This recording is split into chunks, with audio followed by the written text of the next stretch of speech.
es exacto, ¿no? Nos proporciona solamente una cosa más razonable, ¿no? Entonces, por eso, cuando se hace la evaluación de los sistemas de control interno, ahí podemos encontrar un sinfín de irregularidades, fraudes o cualquier que fuera en la evaluación que hagamos, y necesariamente también debemos comunicar oportunamente a la parte administrativa o a los ejecutivos de las instituciones o de las empresas en particular, ¿no?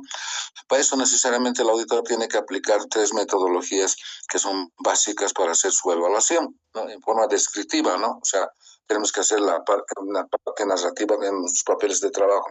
También podemos hacer en formas gráficas utilizando flujogramas y normalmente cuestionarios y también entrevistas más que todo, ¿no? Por eso el auditor necesariamente tiene que estar debidamente preparado para dar el cumplimiento de la evaluación del control interno, por ejemplo, ¿no? Pues es importante, en el caso de los proyectos, es importante los procedimientos y todo, cada uno, cómo se hace el manejo, más que todo en la parte operativa y también la parte contable o económico financiera también, ¿no? Por eso necesariamente necesariamente tenemos que hacer pruebas de cumplimiento, ¿no? Las pruebas de cumplimiento tienen el propósito, dice, de comprobar la efectividad y la continuidad de un sistema de control interno. Debe asegurar los procedimientos en su ejecución y la información sujeta a ellos que deben ser correctas, ¿no? Evidentemente, ¿no? La información tiene que ser confiable, que todo lo que se haga en ejecución presupuestaria necesariamente tiene que estar debidamente presupuestado para cada uno de los proyectos, y el sistema de control interno son los que van a ejercer desde la máxima autoridad hasta el último empleado y que tienen la amplia responsabilidad de todos y cada uno de estos procedimientos establecidos, por ejemplo, ¿no? En estas pruebas de control van a servir justamente los procedimientos, dice, para comprobar, y debemos hacer la siguiente, debemos solicitar la siguiente información, ¿no? Tenemos que hacer pruebas en detalle, ¿no? Debemos inspeccionar físicamente, dice, tanto los documentos que respaldan todos y cada uno de las ejecuciones presupuestarias. También debemos verificar que las firmas, las autorizaciones, los sellos iniciales y autorizaciones que demuestren que este control interno se ejerce de buena manera, ¿no? O que se hizo en forma correcta, por ejemplo, ¿no? Todo lo que, cuando es de administración pública especialmente, debemos cumplir lo que está establecido en el decreto supremo 0181, todos y cada uno de los procedimientos establecidos de acuerdo a la ley, dado para el tema de las inversiones, inversión pública y también del gasto corriente más que todo, ¿no? Entonces todo está establecido. Ustedes saben muy bien que hemos hablado también de la ejecución presupuestaria. Se remiten remesas en forma trimestral y se cargan a todas y cada una de las cuentas que han sido presupuestadas para un determinado proyecto, ¿no? Entonces el control interno obviamente tiene que ejercerse bajo la responsabilidad tanto de los máximos ejecutivos y hasta el último empleado o funcionario público también, ¿no? Para eso necesariamente todos y cada una de las ejecuciones presupuestarias deben tener una firma, una autorización, deben tener las los sellos correspondientes, ¿no? O sea, normalmente son a veces unos redonditos, ahí también se puede poner el visto bueno también, ¿no? Entonces, pero inicialmente todo lo que en la ejecución del presupuestaria necesariamente tiene que estar autorizado por un ejecutivo, ¿no? Dependiendo de la magnitud, por ejemplo, del pago que está en relación. Pero cuando se trata de proyectos de inversión pública, necesariamente son los altos ejecutivos, por ejemplo, ¿no? Quienes autorizan el pago correspondiente, por ejemplo, tal vez de un avance de obra, compra de activos, de bienes o servicios prácticamente. Por eso tiene que existir un amplio control, que todas las autorizaciones estén debidamente. Usted sabe muy bien que todo, ahora actualmente todo entra ya a través de ventanilla única, que deben tener sus registros correspondientes y remitidos a la gerencia o dependiendo a dónde está dirigido, y para que ellos también autoricen en forma digital y también físicamente, ¿no?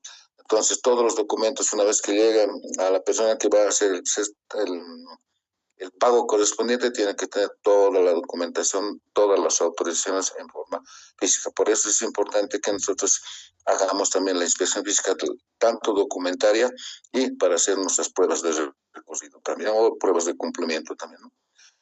En este caso, por ejemplo, también vamos a utilizar técnicas de observación e indagación. Por eso, como les decía, al margen de hacer flujogramas, diagramas de flujo, después hagamos entrevistas, hagamos cuestionarios, tenemos que hacer directamente, tenemos que remitir cuando encontramos un indicio de algún riesgo que existe en la empresa o en la institución, ¿no? Por eso dice, debemos hacer una indagación, tanto a las entrevistas y la comprobación, tanto visual durante que el personal realiza sus funciones según lo establecido. Dice, validando la segregación de funciones, evitar tareas incompatibles. Ya les he explicado, ¿qué es? A ver, les pregunto, les he explicado qué es una segregación de funciones. Graciela, Gabriela, Ronald, Johan, Aldemar, ¿qué les he dicho que es la segregación de funciones?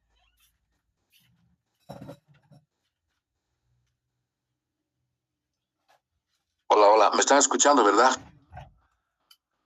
Hola, hola, hola, ¿se escucha? Se le escucha. Ya. Entonces, ¿qué es? A ver, la pregunta es, ¿qué es segregación de funciones?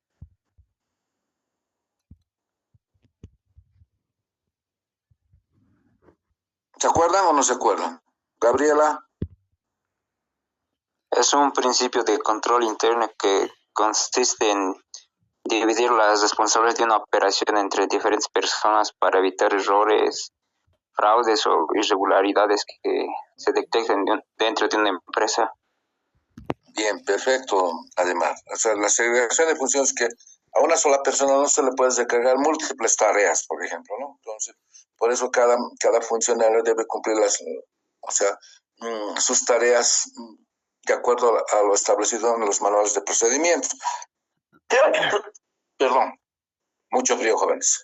Entonces, es importante, digamos, este aspecto que tenían que ver la segregación de funciones. Entonces, no se le puede recargar tareas múltiples, lo que decía nuestro compañero, además, que una persona puede tener equivocación, cansancio, múltiples tareas.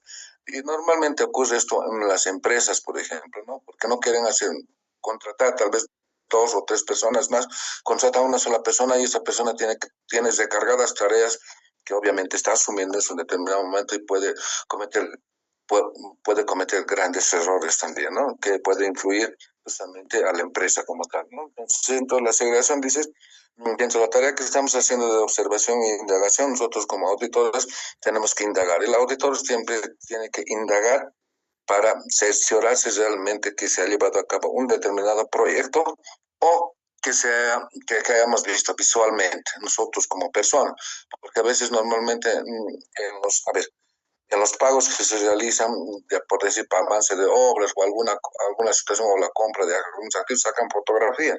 Ya les he explicado más de una vez, para mí, una fotografía no representa una evidencia, por ejemplo. ¿No? Se han dado casos, en un caso particular, yo he detectado muchas irregularidades que mostraban incluso proyectos ya casi para concluir, sacaban las fotografías, entonces siempre, bueno, se ha ejecutado y nosotros por eso tenemos que hacer la indagación en forma directa y debemos evidenciar realmente si existe, digamos, el proyecto que se realizó en su determinado momento, ¿no? No tenemos que solamente someternos a la documentación. Allá en la documentación todo puede estar como se dice vulgarmente, ok, o todo está bien conformado y realmente no es la realidad lo que está sucediendo, como se han dado a veces proyectos fantasmas, ¿no?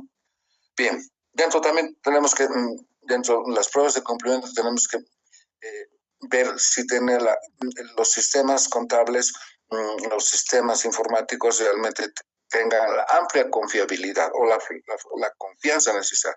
Por eso ya les he dicho que el sistema de control interno solamente proporciona una seguridad razonable, ¿no?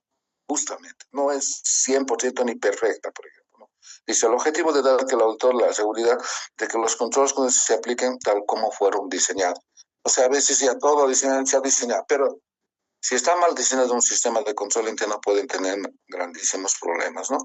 Y ahí por eso a veces tenemos que tomar una decisión de confiar en los sistemas. Si el audit se concluye con los procedimientos que no son satisfactorios por el volumen de transacciones, métodos de procesamiento o naturaleza de los saldos, puede decidir no confiar en ellos. ¿Por qué? Va a ser una evaluación, va a ser una prueba de recorrido, una prueba de cumplimientos, realmente si cumplen todos y cada uno de los manuales de procedimientos, ¿no? Por eso es importante, digamos, el tema que debemos nosotros satisfacernos para tener confianza en los sistemas que han sido diseñados en su momento. Cuando se hace la evaluación ahí podemos encontrar irregularidades. A veces podemos cambiar ciertos procedimientos que no son los más adecuados o podemos quitar algunos procedimientos que están por demás y hacer mayor control posible para que se maneje de buena manera, por ejemplo, ¿no? Ahora, dice la carga de trabajo, dice paradójicamente verificar y dicen y comprobar el cumplimiento de los sistemas en el que se va a tener que confiar, exigir el mayor trabajo inicial y que se debe realizar y decidir si son confiables o no son confiables los sistemas de control interno, ¿no?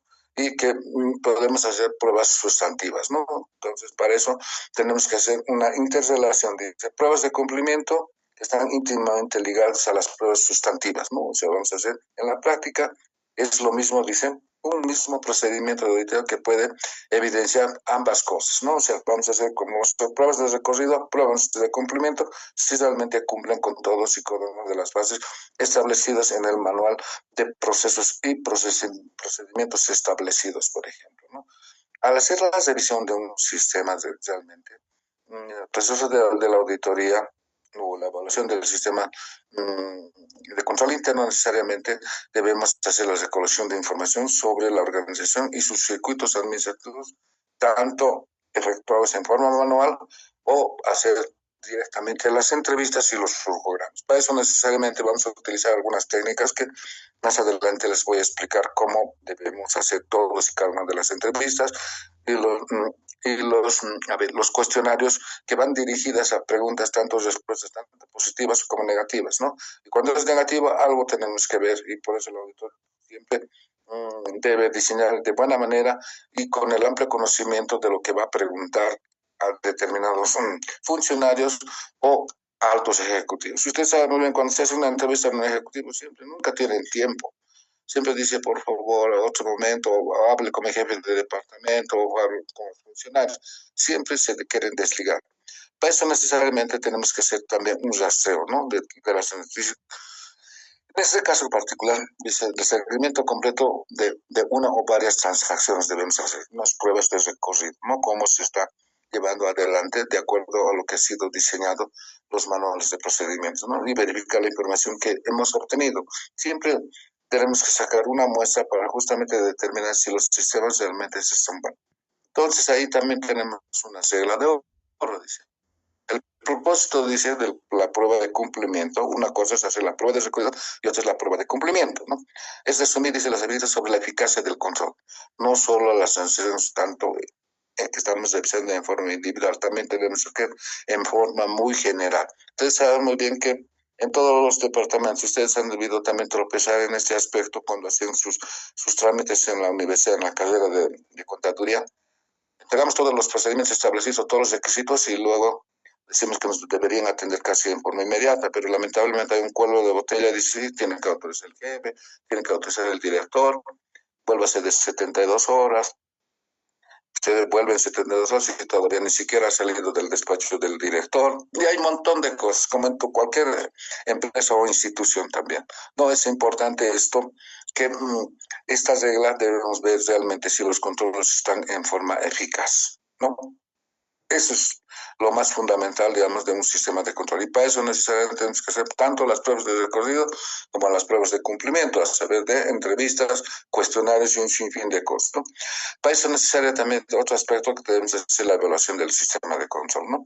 Dice, la evaluación del control interno no es un fin en sí mismo, sino un medio, dice, para que el auditor determine la naturaleza, ¿no? La oportunidad en el momento que está haciendo la evaluación y la extensión, dice, de los demás procedimientos establecidos para emitir una opinión que los saldos que se presentan en los estados financieros son los reales, los que realmente reflejan toda la ejecución presupuestaria y que todo esté debidamente conformada y que realmente esté bien,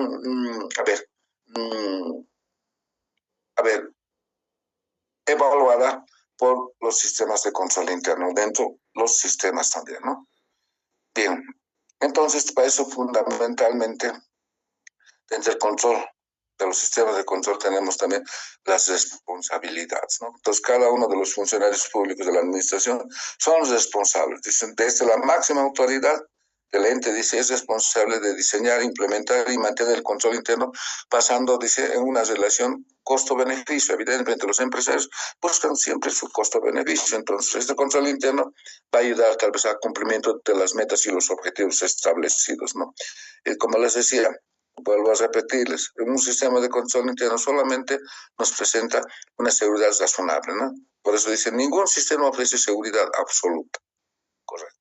No es nada absoluto, ni es 100% lo que se llama, ¿no? Para eso necesariamente tenemos que hacer un enfoque de la evaluación por transacciones. Dicen, las evaluaciones, dicen, macros o globales no son tan útiles. Dice, el auditor debe evaluar cada tipo de importancia de la información de las transacciones aplicando 4 criterios fundamentales, por ejemplo, ¿no? Debe considerar, dice, el tipo de errores o irregularidades que podían ocurrir en una determinada transacción, ¿no? Determinar, dice, que los controles podían prevenir o detectar dichos errores. Evidentemente, si hace un buen control, obviamente se puede evitar que existan todas esas irregularidades, fraudes, malos precios superiores o sobreprecios, lo que se lo llama también, ¿no? Por eso dice, necesariamente dice, debemos también comprobar si dichos controles existen y si siguen llevándose adelante en forma satisfactoria. ¿Qué quiere decir? Que realmente que todos y cada uno se cumplan tal como fueron diseñados. Por eso, cuando se hace la evaluación, necesariamente vamos a encontrar las múltiples deficiencias, ¿no? Que en algunos casos no la ves riesgos no cubiertos, por ejemplo. Para ajustar el alcance de la auditoría, se debe sugerir mejorar al cliente, al dueño propietario o la institución. Por eso es importante en este aspecto que debemos hacer la evaluación correspondiente, ¿no? Bien, también las deficiencias más importantes debemos hacer las aclaraciones. Si saque la situación donde dice los procedimientos o su grado de cumplimiento no ofrecen una seguridad razonable en que los empleados en el curso normal de su trabajo pueden prevenir o detectar tiempos, errores o fraudes por las importantes más significativas. Por eso es importante. Ustedes saben muy bien que los riesgos son tanto inherentes de control y de detección, pero que deben ser comunicadas oportunamente cuando estamos haciendo la evaluación de un sistema de control interno a las máximas autoridades para su corrección o detección en forma oportuna, justamente a objeto de evitar, porque ustedes saben muy bien que pueden haber errores tanto humanos en los cálculos, en los intereses, que la mala apropiación de cuentas, pueden haber sobreprecios, irregularidades, desfalcos, y un sinfín que se podrían presentar. Ustedes saben muy bien que a veces hay mucha gente que se pone en acuerdo con otras personas para, digamos, borrar también incluso en los sistemas informáticos. Y en complicidad se han dado casos, como en el caso particular, yo he detectado muchas irregularidades en el servicio de impuestos y el manejo, por ejemplo, como tal. Bien, para eso necesariamente los riesgos muy generales se dividen en dos grandes vertientes, dice que interactúan de manera inversa también, dice, ¿no? El tipo de riesgo siempre va a ser en los procesos más que todo, ¿no? ¿En qué consiste? Dice, ¿qué ocurre? Errores de importancia material en el proceso contable del que derivan los saldos. Obviamente que cualquier mala transacción o mala apropiación de cuenta van a influir en la parte contable, por mucho que esté bien contabilizado, pueden influir en los estados financieros, ¿no? Ahora, ¿qué vamos a mitigar, dice, por parte del auditor? Dice, el auditor confía, dice, en la solidez de los controles internos de la entidad en determinado momento, está haciendo. Pero pueden existir riesgos de detección. ¿Qué son los riesgos de detección? Son los riesgos importantes, dicen, existentes que no sean detectados ni por el contador público, o sea, quienes están haciendo las transacciones, pero el auditor dice, lo disminuye aplicando sus pruebas en detalle y procedimientos sustantivos. Obviamente tiene que hacer las pruebas correspondientes y se cumple. Si encontramos alguna irregularidad, jóvenes, lo que nos tenemos que hacer como auditores es remitirnos al origen del problema. No solamente nos tenemos que limitar a a decir, ya todo está bien, lo van a solucionar, lo van a subsanar. No, más que todo tenemos que ir al origen, por ejemplo, dice, ¿no? ¿Qué hay entre la relación inversa de la evidencia? Dice, la norma de auditoría dicta, dice, una regla proporcional estricta, dice, la confianza del control interno, uno sobre la extensión de las pruebas sustantivas que haga, dice, a mayor confianza que tenga el auditor en el control en el sistema de control interno de un determinado proyecto, tras haber probado, dice si es menor será la extensión de las pruebas detalladas tanto de los saldos o de los estados financieros, ¿no? Ambas fuentes dicen que están debidamente combinadas, siempre van a dar la base suficiente para dar una opinión legal del auditor. Evidentemente, ¿no? Si los sistemas y los controles están establecidos y cada uno tiene sus amplias responsabilidades, necesariamente van a tener que dar un informe, ya sea, como les he explicado anteriormente en otra materia, como puede ser con salvedad, que pueden ser subsanadas también, o pueden ser que nos podemos abstener de dar una opinión del sistema de control interno, porque no tenemos todas las pruebas correspondientes y podemos tener mayores problemas específicos, ¿no? En este gráfico estamos mostrando, por ejemplo, la evaluación del control interno por objetivos más que todo, ¿no? Bien, entonces, para eso necesariamente, ustedes tienen en el material que se les envía, tenemos que hacer un análisis general de los riesgos, ¿no? Por eso es importante, cuando queremos hacer cualquier evaluación, tenemos que entender y comprender la naturaleza de la empresa, cuáles son sus objetivos, cómo fueron creados. Ahora, de una institución pública, bajo qué normas han sido establecidos, por ejemplo, ¿no? Puede ser con leyes o por normativas. Y tenemos que hacer un análisis específico de todos y cada uno de los riesgos, ¿no? Tenemos que hacer pruebas preliminares del ciclo de transacciones, ¿no? Debemos hacer la valoración y que los sistemas de control interno estén debidamente bien diseñados, que si cumplen todos y cada una de las pruebas, tanto pruebas de cumplido como pruebas de recorrido, entonces quiere decir que tenían una amplia confianza en los controles internos, ¿no? Entonces, en los programas de auditoría tenemos que hacer también muchas pruebas sustantivas que van a evidenciar que los sistemas de control interno están bien diseñados. Pero en el caso que detectemos de que no hay una confianza en los controles internos, vamos a considerar, dice, la posibilidad de hacer una auditoría más profunda, ¿no? Dirigida. Y para eso debemos hacer conocer a los dueños o propietarios para que deben ser debidamente auditados. Entonces, por ahí, a veces el auditor perdón, el cliente o el dueño o propietario va a hacer una discusión y buscar algunas alternativas, ¿no? Por eso dice, evidente, si vamos a hacer una auditoría, de repente vamos a tener que erogar algunos gastos que nos van a dar algunas evidencias pero va a tener un determinado costo. Por eso es importante que, digamos, los dueños y propietarios den el visto bueno para que evidentemente se encuentre todas y cada una de las tablas establecidas, ¿no? Bien, ¿alguna consulta, alguna pregunta más? Aquí quedaríamos, pues que deben tener alguna clase